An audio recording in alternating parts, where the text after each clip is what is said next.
I'm very interested in gender equality, and I'm also interested in students examining patriarchy within the legal system, and mainly in my sort of research area within the international legal system.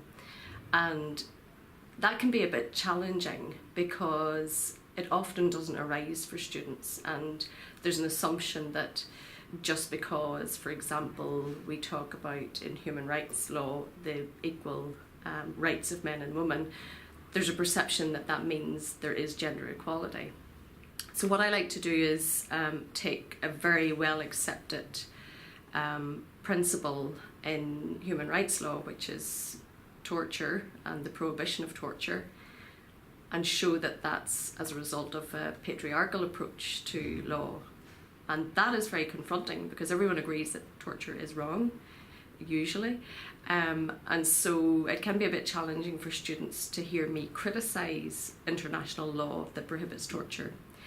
And what I do is I talk to them about the definition of torture as it exists in international legal instruments, which clearly defines torture as an action that's taken to inflict severe harm by an official who wants to either punish someone or seek a confession. And that's, to paraphrase, what torture is defined as, and that is wrong.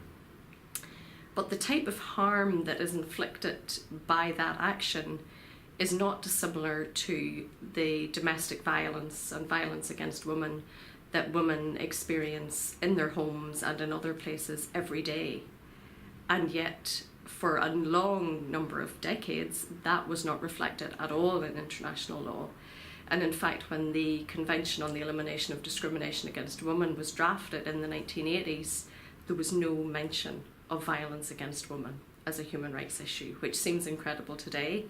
But we can look at how then over the years, the committee who was responsible for that convention added their interpretation of the treaty to broaden the understanding so that it would include violence against women.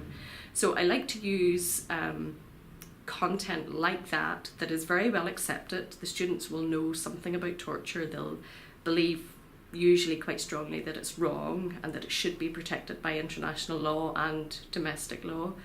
And so to make them look at that as actually a gendered issue, I think can be quite useful.